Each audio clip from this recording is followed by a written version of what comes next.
Ladies and gentlemen, it's your boy, Big John. How you going today? I hope you're doing well. I'd like to start off today's video with a round of applause, but not for me. For that killer Gary. Look, I gotta throw it up on the screen right now. 825 views at the time I'm recording this video. If you haven't seen his latest video, Throw Away Your Worries, go watch it, bro. I'll link it in the description below. Gary is as real as they come on the World Wide Web. In this particular video, he talks about his struggles with anxiety and self-doubt and how he deals with it. And I respect that a whole lot. I'd love to see it get to that 1K mark before this video goes live, and honestly, I think it will. It's racking them up. But alright, I think that's enough glazing for right now. I've got my own struggles at the moment, but I won't be sharing on those just yet. I'd say I'm still in the thick of it, so I'll key you guys in when I make it to the other side. But don't worry about me, I'll be okay. All this talking I'm doing though, I'd like to talk about that. Talkception, I guess you could call it. But jokes aside, we can't all keep our struggles bottled up inside. I know all too well that when you don't take a moment to be open and honest and process your problems, you never get over them. So when is an appropriate time to process? How long is an appropriate time to process? Who should you even go to for help in these scenarios? And how do you even quote-unquote process? Well, let's start with the first of those four questions. When is an appropriate time to process? When you're met with a difficult dilemma that affects your person, processing the event as soon as possible is usually the best thing to do. Now, that doesn't mean drop your pants right in the moment and hash it out.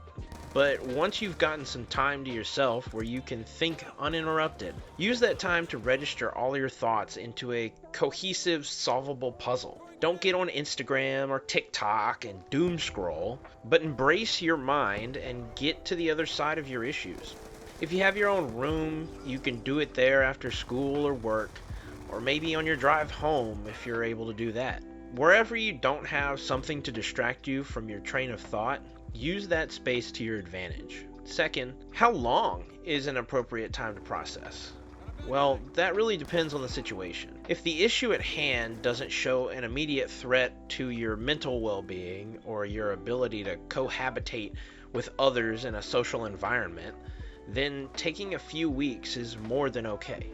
However, if it is affecting your ability to function at normal levels at work, or maybe you're experiencing irritability in a public setting, I wouldn't take more than a week before seeking out the help of others, whether that be a good friend, mentor, or a professional. So that leads us into what I'd like to talk about third, which is who you should go to in these scenarios. Now, this is a huge deal. You need to have someone you go to when you can't process things on your own. Not everyone needs a therapist or a shrink, but I believe everyone needs someone to divulge the heavy stuff into. For me, this is an accountability partner. But Big John, what even is an accountability partner? Well, I'm glad you asked, random viewer. An accountability partner is someone who joins you in the current stage of life to hold you to the best standard of being yourself. This means that, quite literally, they hold you accountable when you're not being the best version of yourself. Now, this is different than a girlfriend, boyfriend, or a spouse. This is someone who is just a friend. Now, if you're struggling with issues or emotions that are probably no fault of your own, why would an accountability partner be a good person to go to? Well, in order for an accountability partner to be effective, you've got to reveal your true self to them. This means that early in your relationship with this person, you've got to make it clear that you would like them to hold you accountable and tell them all the areas in life that you struggle with. Then that person must also reciprocate that intention, sharing their innermost secrets and struggles with you as well. This sets up a judgment-free relationship because you've revealed those deep, dark secrets to each other. Finally, this person should be at a similar stage of life as you. Otherwise, it's going to turn into a mentorship, and one party will take superiority or a higher status, quote unquote. Basically, in a mentorship, one person looks up to the other one. But an accountability partner doesn't really have anything to do with age so much as it has to do with the stage of your life. Now, quickly, I'd like to make a disclaimer that sharing this deep personal information is something that you should only do with a spouse and a selected accountability partner. Don't just trauma dump on anybody you meet. Only share this with your designated persons. So, keeping that in mind, that means that your accountability partner is one of a very small number of people that know what you struggle with, how your mind works, and good advice to give you. Ideally, this is the first person that you should go to if you really don't know how to deal with something and you either don't have a spouse or talking to your spouse has already happened. Having someone who knows you truly is one of the most important tools that we have as human beings. When someone knows who we really are on the inside, they can help us navigate some of life's biggest challenges by providing us insight to our issues that we might not be able to see because of our own personal bias. Now, I know that some of you are out there probably thinking, I'm better on my own. Or maybe you're thinking, I've never been good at making friends. Or you might even be thinking, this is a bunch of baloney. And to that, I say it doesn't matter, just look at the facts. I mean, as humans, we are wired to be social creatures. We have different levels of social battery, but we still need that connection and relief we get from human connection. Globally, there's less than 1% of the population that can truly survive in a hermit's environment. So you are not the sigma male or female that the toxic social media tries to convince you to be. You are a normal, capable human with the same need for connection that everybody else has. So make sure that you are trying to build deep relationships with at least a few people, because issues tend to be deep-rooted and you won't get anywhere being shallow and avoiding anybody. Okay, so I'll pump the brakes on this rant. But you need to talk to somebody who knows who you are on a deeper level.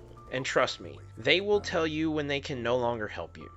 Most likely, if they see the situation has developed past a point that you can normally deal with, they'll tell you to seek out a professional. And that's not a bad thing. We all go through tough stuff. Alright, we finally made it to the last point. How do you even process something? Well, if you haven't figured it out, through all the other mess that I've said, it's through conversation and evaluation. First, you have to identify why a particular event has affected you so much.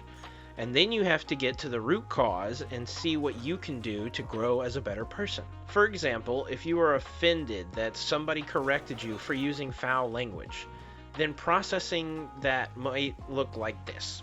You go home, you think about them calling you out on your choice of words.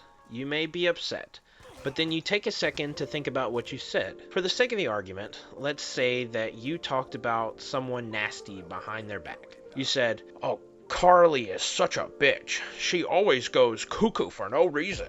And then you say to yourself, well, I didn't really need to be so harsh. Plus, Carly wasn't even in the room to defend herself. Sure, I might not like her, but that's okay. I don't really need to call her a bitch. So then you resolve that the next time Carly comes up in some conversation, you don't have to falsely praise her, but you won't go as far as to insult her. When it comes to an accountability partner, you would do the same thing, except you would vocalize these thoughts in your head, and hopefully your friend would help you come to the same conclusion that I stated just a few seconds ago. Now, you can apply that process to deeper issues, but that's the basic route of logic when it comes to processing one's issues. It's important to make time to take care of yourself and your mental health, and bottling things up will only lead to inevitable explosions when you hit your breaking point. That's when you hurt people you love, though unintentionally, you create divides in key relationships in your life. Alright, that's it for this video. I've been talking for about 10 minutes, or almost 11, so a little longer than last video. Quick little announcement, I do have a video going live on August 19th at 3 p.m. Central Standard Time, so come on back for that one. My buddy Alien Madman and I had a blast playing some Chained Together, so that is going to be a really fun video. It's a lot more edited than these commentaries, so if you're the goofy type, you're definitely going to love that video. I've also kind of started uploading weekly, and while I never made an announcement for that, I do like making these and would like to continue uploading these commentaries while sprinkling in some well-edited video here and there when I have the time or when I have people to game with. The hard part is really working around everyone's busy schedules. We all have a lot going on in our lives, you know, so that could be a problem sometimes. But anyway, one more quick plug before I go. If you have any questions, please send them to bigjohn.submissions@yahoo.com. If you've made it all the way to the end of this video, thank you for sticking around, and I'm looking forward to seeing you next time. Ciao.